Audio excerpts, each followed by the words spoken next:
ओमज्ञानतिमिरान्धस्य ज्ञानाञ्जनशलाकया चक्षुन्मीलितं येन तस्मै श्रीगुरुवे नमः। नमः ॐ विष्णुपादाय कृष्णप्रेष्ठाय भूतले श्रीमते भक्तिवेदान्त स्वामिन् इति नामिने। नमस्ते सरस्वते देवे गौरवाणी प्रचारिणे निर्विशेष शून्यवादी पाश्चात्य देशधारिणे। जय श्री कृष्ण चैतन्य प्रभु नित्यानंद श्री अद्वैत गदाधर श्रीवासादि गौर भक्तवृंद। हरे कृष्णा कृष्ण कृष्ण हरे हरे, हरे राम राम राम हरे हरे।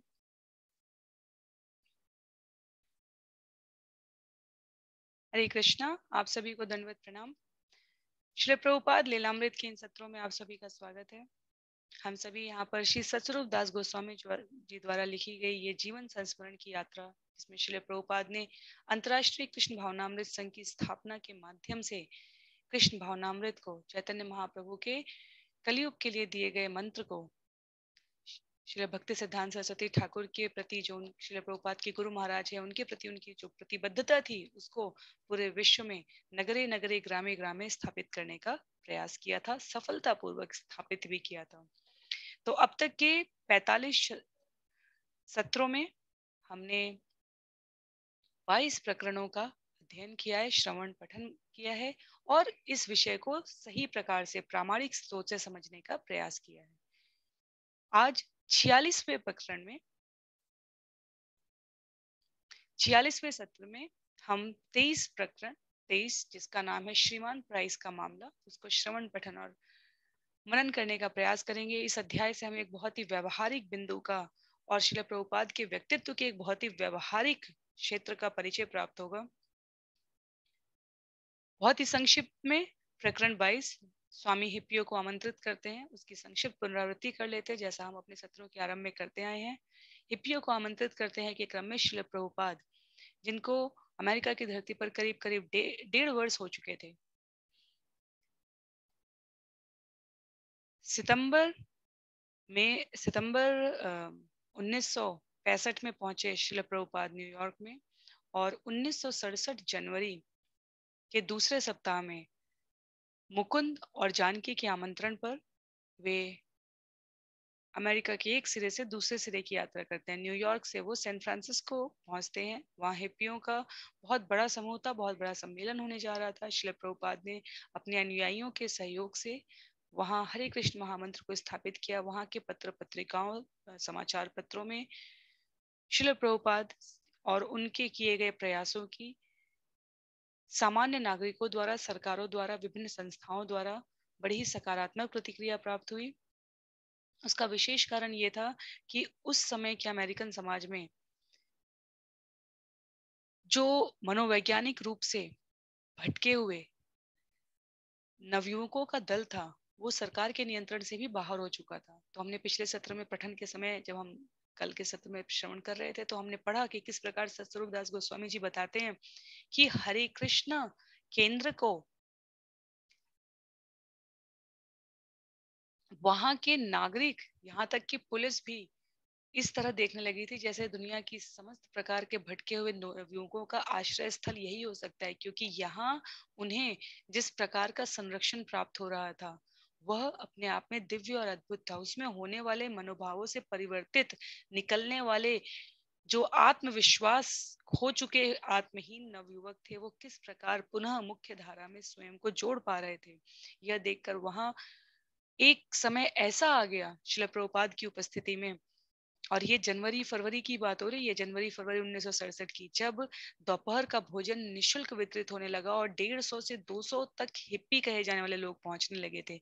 ये वास्तव में आर्थिक या सामाजिक रूप से गरीब दीनहीन लोग नहीं थे, पर इन्होंने स्वस्थ मानसिकता, स्वस्थ चिंतन के अभाव में अपनी इस प्रकार की स्थिति बना ली थी कि ये वास्तव में भूखे थे। और कृष्ण भावनामृत वास्तव में युद्ध स्थल में स्थापित किए गए एक अस्पताल, एक मंदिर के समान हो चुका था। तो अमेरिकी मीडिया द्वारा उस समय श्रील प्रभुपाद द्वारा सैन फ्रांसिस्को में किए जा रहे इस प्रचार प्रसार सदाशयता के कृष्ण भावनामृत के हृदय से हृदय के संबंध को स्थापित करने का ये जो प्रयास था, इसकी भूरी भूरी प्रशंसा सर्वत्र की जा रही थी। तो हम आरंभ करते हैं आज प्रकरण 23, श्रीमान प्राइस का मामला। श्रीमान प्राइस श्रील प्रभुपाद को कहीं ना कहीं झांसी के, जो हमने प्रकरण 7 में विषय पढ़ा था, किस प्रकार वहां लीग ऑफ डिवोटीज भवन श्रील प्रभुपाद को प्राप्त करने में कठिनाई हुई थी। समय के चक्र ने एक बार परिवर्तन लिया था और वैसा ही कुछ अनुभव श्रील प्रभुपाद को यहाँ अमेरिका में होने वाला था। अंतर केवल इतना था, वहां श्रील प्रभुपाद अकेले थे, यहाँ श्रील प्रभुपाद के संरक्षण में दीक्षित नवयुवक और युवतियों का समूह था। तो जिसने इस विषय के साक्षी बने कि श्रील प्रभुपाद व्यवहारिक दृष्टि से कितने पटु कुशल थे और भगवान श्री कृष्ण उनका किस प्रकार से साथ देते हैं।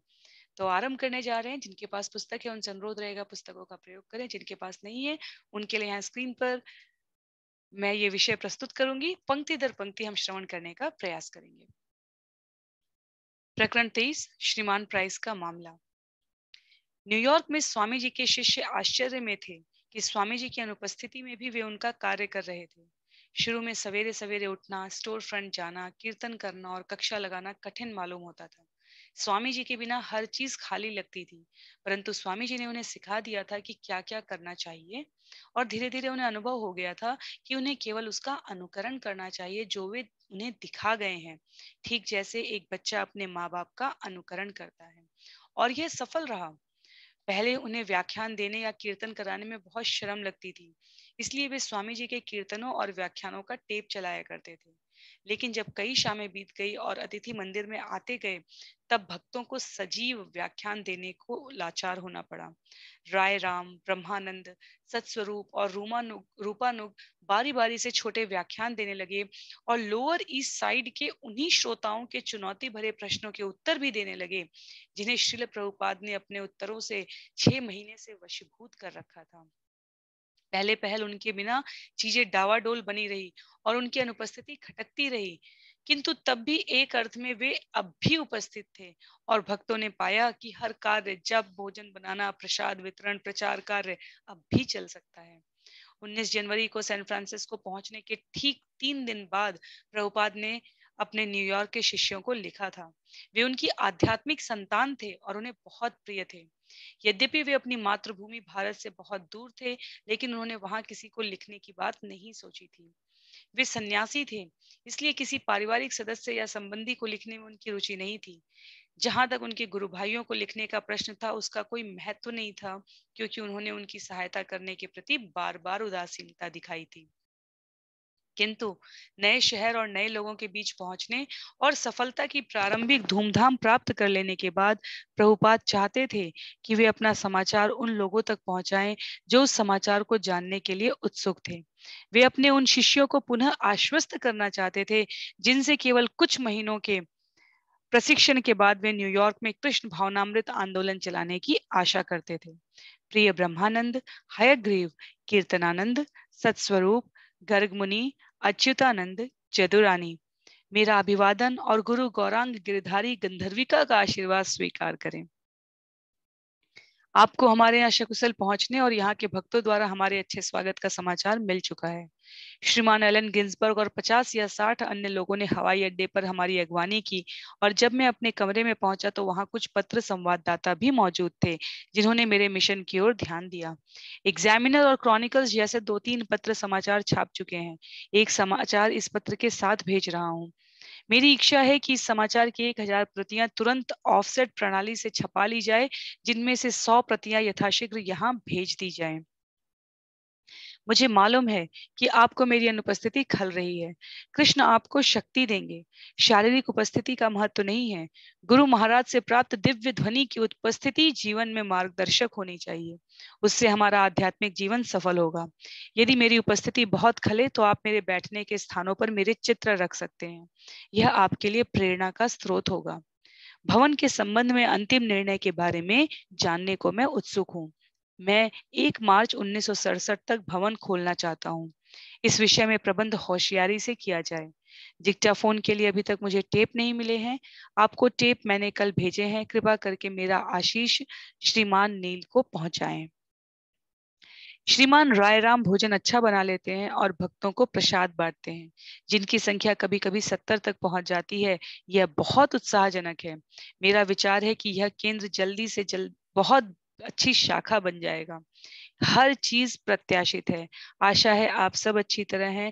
शीघ्र उत्तर की प्रतीक्षा में।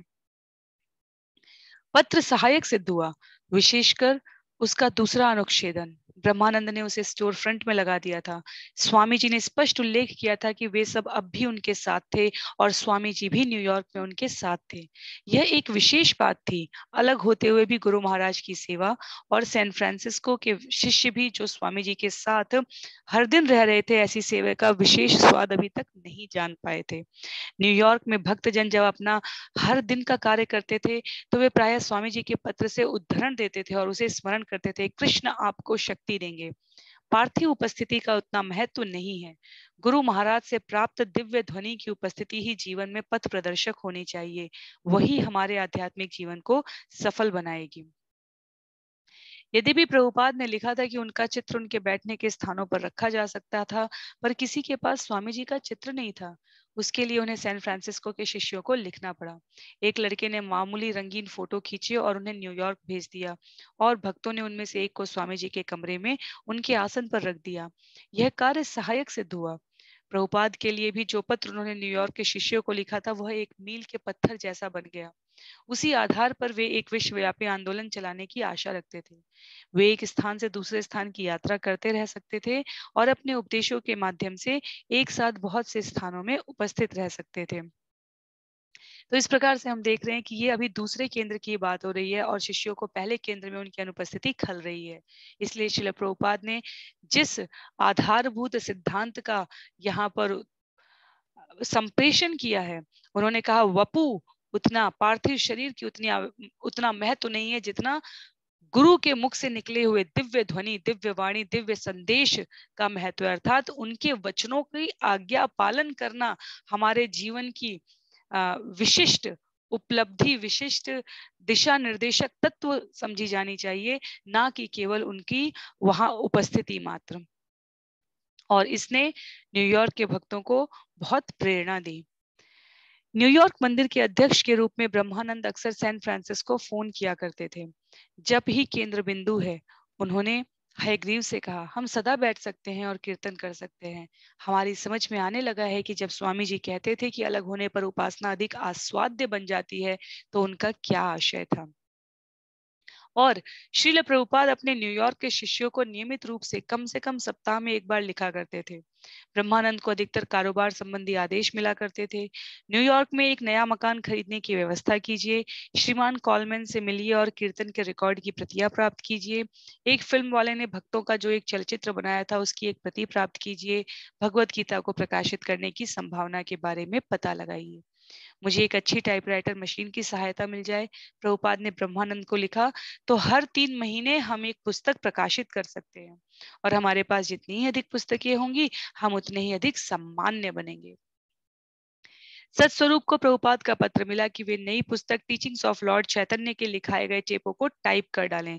यद्यपि प्रभुपाद का टाइपिस्ट नील सैन फ्रांसिस्को गया था, लेकिन एक दिन के बाद वह गायब हो गया था। मैं समझता हूँ आपके पास 5 टेप हैं, क्योंकि मेरे पास केवल 3 हैं। प्रभुपाद ने लिखा, ध्यान रखिए कि टेप खो न जाए। सत्स्वरूप ने लिखा कि दिव्य ज्ञान उसकी समझ में कैसे आएगा। आप भगवान के सच्चे भक्त हैं, प्रभुपाद ने उत्तर दिया, और आपके आध्यात्मिक ज्ञान के शुभ विकास में भगवान निश्चय ही आपकी सहायता करेंगे। राय राम को प्रोत्साहित करने वाला एक पत्र मिला कि वे पत्रिका प्रकाशित करते रहें। बैक टू गॉड हेड सदैव हमारे संघ का मूलाधार रहेगा। आपकी अभिलाषा हमेशा यह होनी चाहिए कि उसकी गुणवत्ता में सुधार कैसे हो। अच्युतानंद, जो भक्तों में सबसे कम उम्र, केवल 18 वर्ष का था, रसोई में अब अकेला कार्य कर रहा था। 5 भक्तों को लिखे गए एक पत्र में, जिस पर श्रील प्रभुपाद ने 5 बार हस्ताक्षर किए थे, उन्होंने अच्युतानंद को लिखा, क्योंकि कीर्तनानंद अनुपस्थित है, इसलिए तुम्हें निश्चय ही काम का कुछ अधिक भार लग रहा होगा, किंतु कृष्ण की जितनी ही सेवा करोगे उतने ही शक्तिशाली बनोगे। मुझे आशा है कि तुम्हारे अन्य गुरु भाई तुम्हारी सहायता ठीक ढंग से कर रहे होंगे। प्रभुपाद ने गर्ग मुनि को जिसकी आयु भी 18 वर्ष की थी, उपदेश दिया कि वह अपने से अधिक आयु के गुरु भाइयों के साथ सहयोग करे। वह जानने के लिए कि गर्ग मुनि अपनी माँ को मिलने गया था या नहीं, प्रभुपाद ने आशा व्यक्त की कि अब वे अच्छी होंगी, क्योंकि गर्ग मुनि मंदिर का कोषाध्यक्ष था। इसलिए शिला प्रभुपाद ने उसे उपदेश दिया कि चेक सोच समझकर ही काटने चाहिए।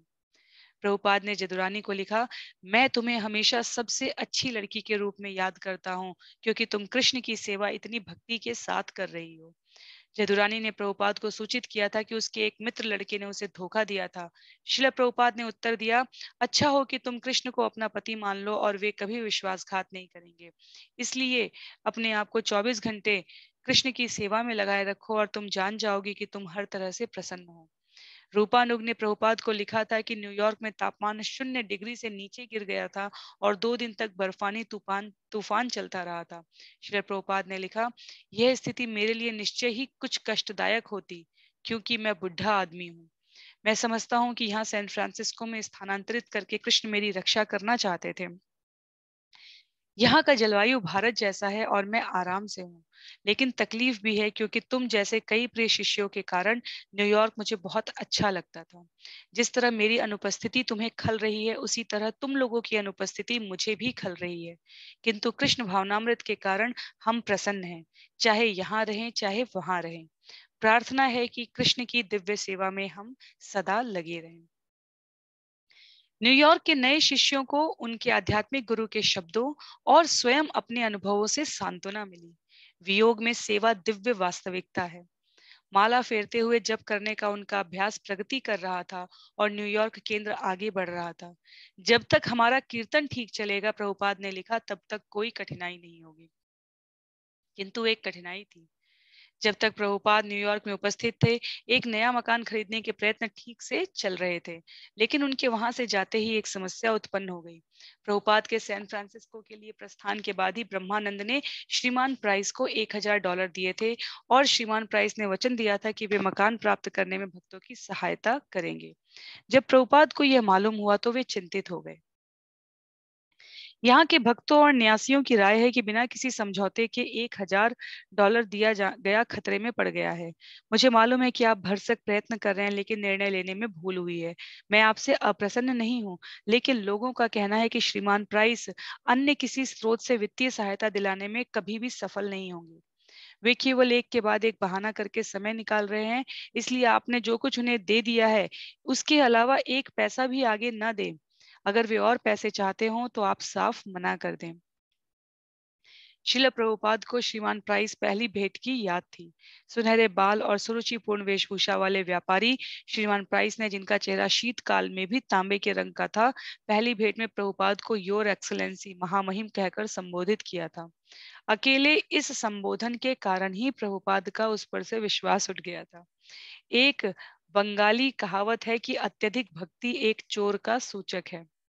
प्रभुपाद जानते थे कि व्यवसायियों की प्रवृत्ति धोखा देने की होती है और एक अमेरिकी व्यवसायी से व्यवहार करना विशेष रूप से कठिन है। प्रभुपाद के अमेरिकी शिष्य सांसारिक मामले में सीधे साधे थे। वे उन शिष्यों को कदम कदम पर सलाह देने को तैयार थे, किंतु इस समय वे उनसे परामर्श लिए बिना एक गलत धंधे में फंस गए थे, जिससे संघ के $1000 बिना किसी लिखा पढ़ी के खतरे में पड़ गए थे। शिला प्रभुपाद ने स्टूवेंसन स्ट्रीट में उस मकान को देखा था और वे उसे चाहते थे। वह एक ऐतिहासिक, अच्छी तरह रखा हुआ शानदार मकान था, जो उनके न्यूयॉर्क के मुख्यालय के उपयुक्त था। यदि वे उसे दे सके तो वह $1,00,000 के योग्य था। लेकिन सैन फ्रांसिस्को में होते हुए प्रभुपाद के लिए जानना कठिन था कि ब्रह्मानंद और व्यवसायियों के बीच बात कैसे चल रही थी। और इस कठिनाई में और वृद्धि हो गई जब ब्रह्मानंद के पत्रों और टेलीफोनों से मालूम हुआ कि उस बातचीत में और लोग भी शामिल हो गए हैं। श्रीमान प्राइस के अतिरिक्त एक श्रीमान टाइलर थे जो मकान के मालिक थे, और श्रीमान टाइलर का एक वकील भी था जो श्रीमान टाइलर से स्वतंत्र लगता था, और अंततः इस्कॉन का वकील था जिसका अपना ही निजी विचार था।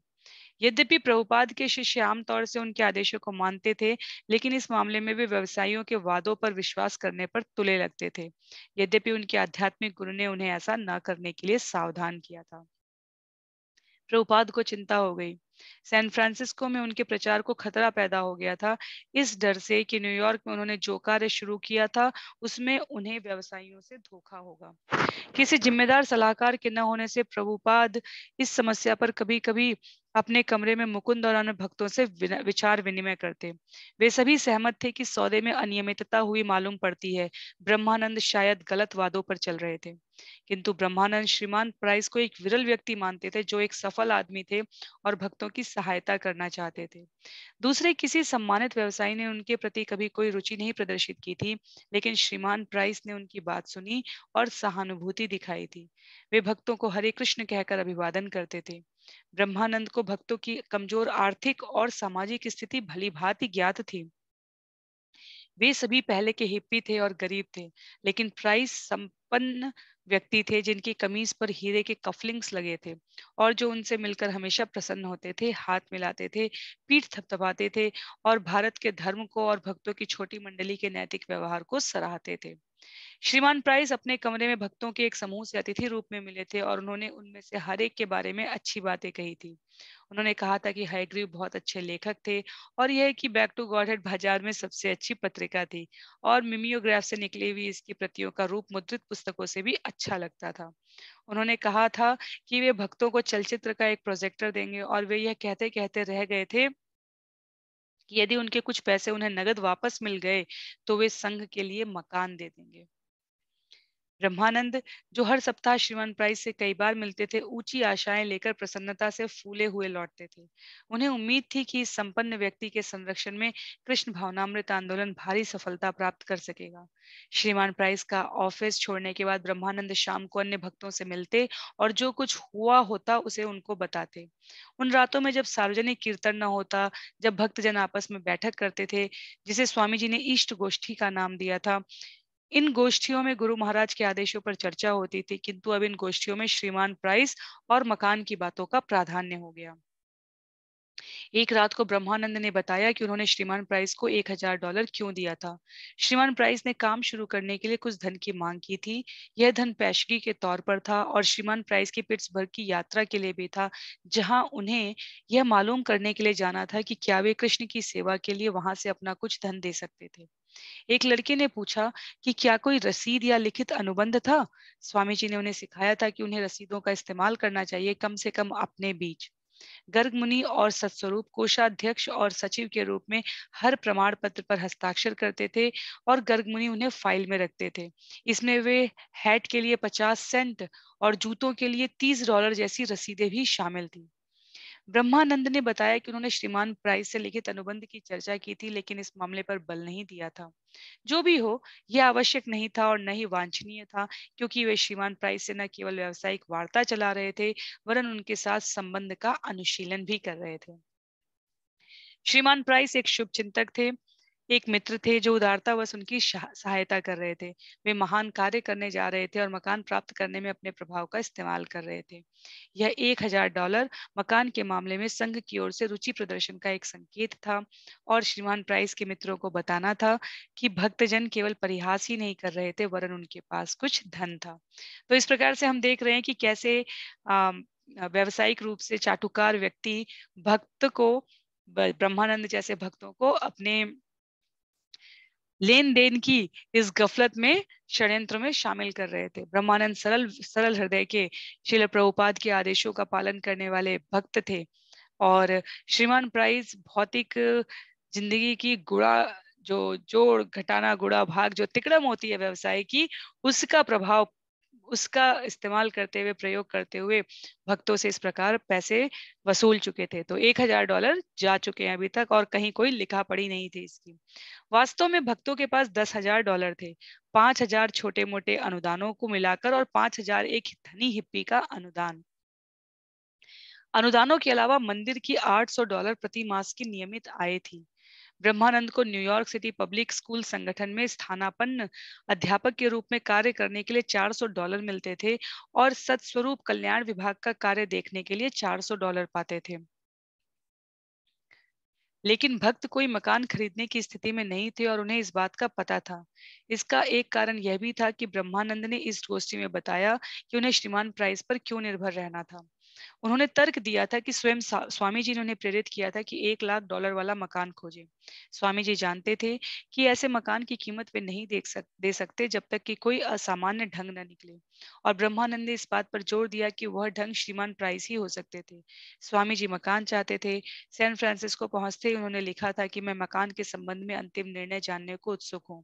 मैं मकान का उद्घाटन 1 मार्च 1967 तक करना चाहता हूँ, और इस सिलसिले में हर इंतजाम सावधानी के साथ किया जाए। एकत्रित भक्तों ने ब्रह्मानंद का स्पष्टीकरण सुना, उनके साथ सहानुभूति प्रकट की और कृष्ण और स्वामी जी के कार्य करने के बारे में अपनी समझ भी बताई।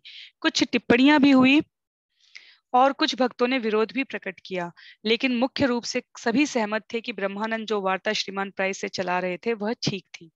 जब कीर्तनानंद और राय राम सैन फ्रांसिस्को से न्यूयॉर्क लौटे तो उन्होंने ब्रह्मानंद से विचार विनिमय किया। तब ब्रह्मानंद श्रीमान प्राइस के पास गए। उन्होंने विश्वास दिलाया कि यदि किसी परिस्थितिवश मकान उन्हें नहीं मिला तो कम से कम $750 उन्हें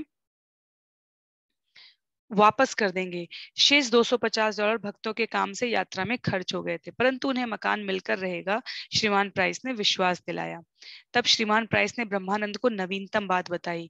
उन्हें एक संपन्न वित्तदाता श्रीमान हॉल मिल गए थे, जो मकान के लिए पूरा $1 लाख देने को राजी हो गए थे। श्रीमान प्राइस श्रीमान हॉल को तैयार करने में लगे थे, जो उनके गहरे मित्र थे। संभावनाएं अच्छी थी, किंतु भक्तजनों को भी अपनी भूमिका निभानी थी। श्रीमान प्राइस ने कहा उन्हें $5,000 इकट्ठे करने थे। तब श्रीमान प्राइस बाकी सब व्यवस्था कर देंगे।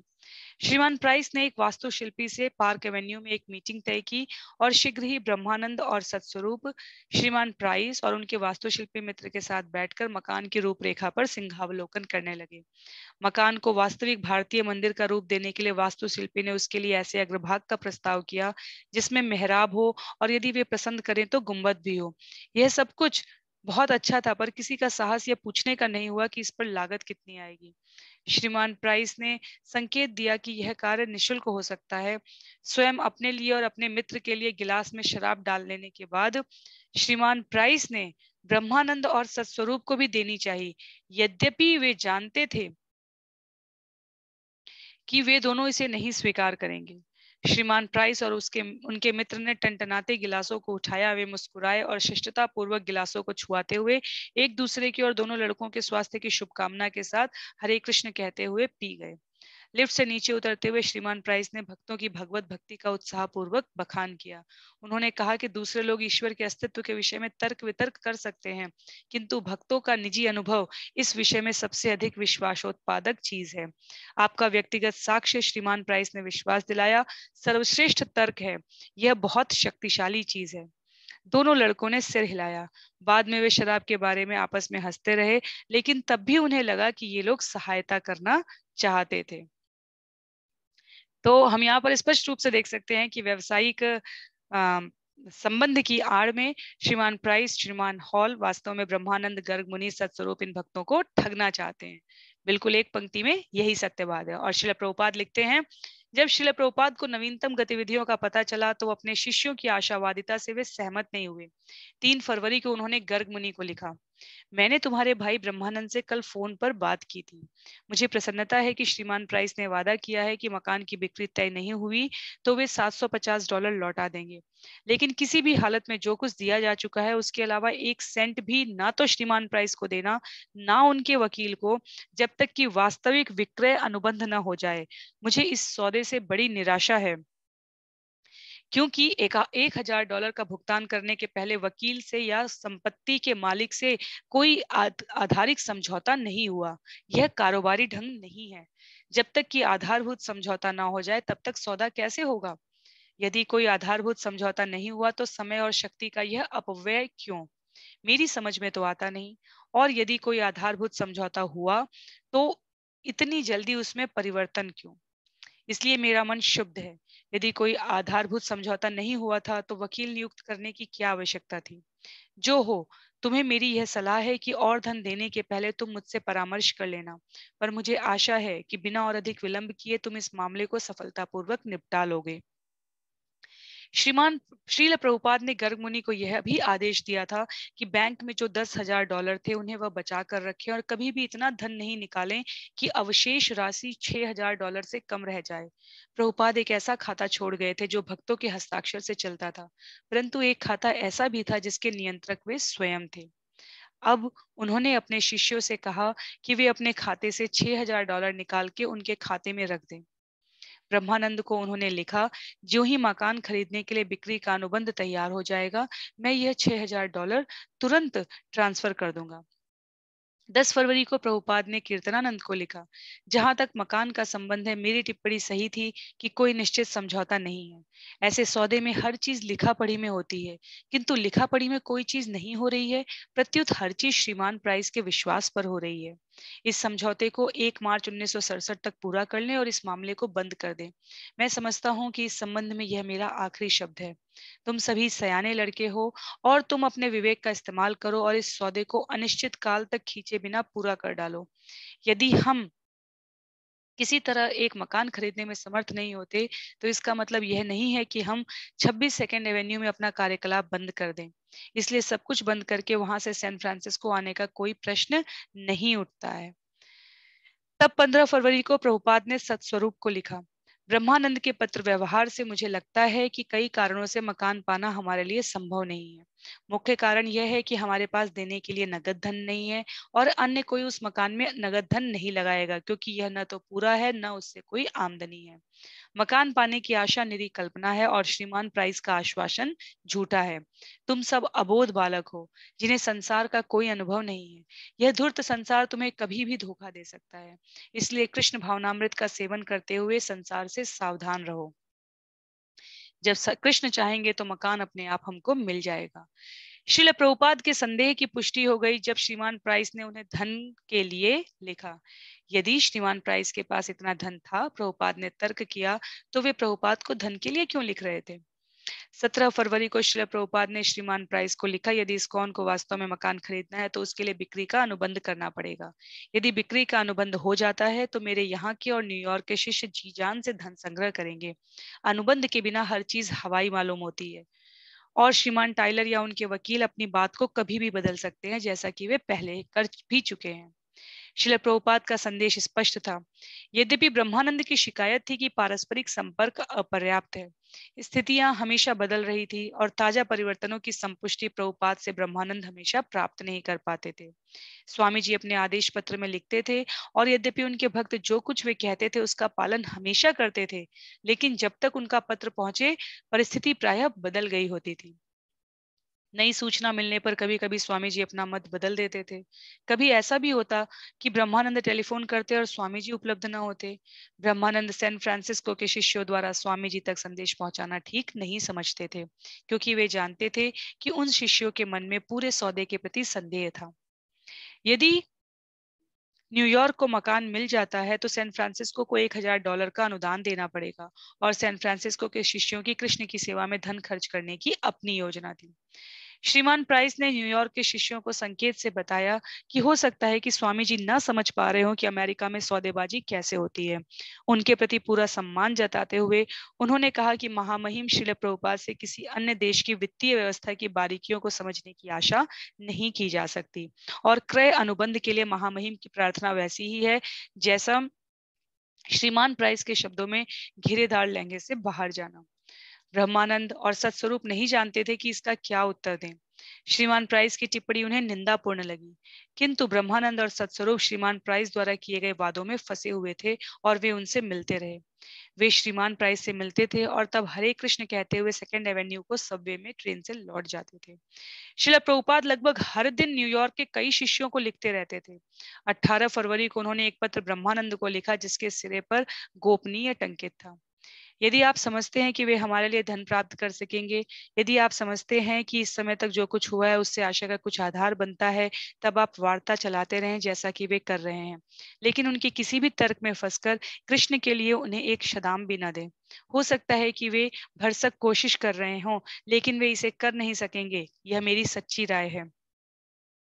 न्यूयॉर्क में और अधिक हानि से बचने के लिए प्रभुपाद ने सैन फ्रांसिस्को में अपना सक्रिय प्रचार कार्य जारी रखा। मुकुंद और अन्य शिष्य उनके लिए अनेक कार्यक्रम लाते थे और समारोह प्रायः बहुत उत्साहपूर्ण होते थे। उसी गोपनीय पत्र में जिसमें स्वामी जी ने ब्रह्मानंद को श्रीमान प्राइस आदि से वार्ता चलाने की युक्ति बताई थी, उन्होंने बे क्षेत्र के कॉलेजों में होने वाली शानदार सफल सभाओं का भव्य वर्णन किया। ये सभाएं, उन्होंने कहा, टॉमकिंस स्क्वायर पार्क में होने वाले आश्चर्यजनक कीर्तनों के समान थी। कृष्ण भावनामृत के प्रसार का तरीका यह नहीं कि जमीन जायदाद के धोखेबाज एजेंटों के साथ वार्ता में के जाल में फंसा जाए। मैं हिमालयन एकेडमी से प्राप्त एक पत्र की प्रतिलिपि संलग्न कर रहा हूं। तुम देखोगे कि वो लोग हमारे शांति आंदोलन की सराहना किस प्रकार कर रहे हैं। इसी प्रकार हमें अपने कार्य को बढ़ाना है। कोई भी व्यवसायी हमारी अति आदर्शवादी योजनाओं को, जैसा कि श्रीमान प्राइस उन्हें निरूपित करते हैं, सहायता देने के लिए आगे नहीं आएगा। हमें अपने लिए स्वयं प्रयत्न करना होगा। सारांश यह है कि श्रीमान टाइटलर से किए किराए और क्रय विक्रय का अनुबंध प्राप्त किया जाए और जितने कार्यक्रम संभव हो उतने सार्वजनिक कार्यक्रमों के आयोजन से अपने आंदोलन को लोकप्रिय बनाया जाए। श्रील प्रभुपाद ने जो कुछ वे कर सकते थे किया। लड़के इतने मूर्ख थे कि वे उनकी बात तक नहीं सुनते थे, लेकिन धन का संग्रह उन्होंने स्वयं किया था। यदि उनके आदेशों के बावजूद उन्होंने उसे खो दिया तो वे और अधिक सहायता क्या कर सकते थे। इसलिए वे सैन फ्रांसिस्को में अपना प्रचार कार्य करते रहे और न्यूयॉर्क के लड़कों को भी परामर्श देते रहे, जिसमें वे कीर्तन के माध्यम से सफलता प्राप्त करने में विश्वास करने लगे। तो वास्तव में ये एक छोटा अध्याय है, प्रकरण है 13 पृष्ठों का, और ये यहाँ पर समाप्त होता है। प्रकरण 24 जो नई जगन्नाथपुरी, जिसका शीर्षक दिया है श्रील सत्स्वरूप दास गोस्वामी जी ने, उसमें जाकर हमें पता चलेगा कि श्रीमान प्राइस को न्यूयॉर्क में नया भवन खरीदने के इस प्रयास में केवल 1000 नहीं अपितु समयांतर पर पूरे $6000, $1000 नहीं, पूरे $6000 दिए जा चुके थे।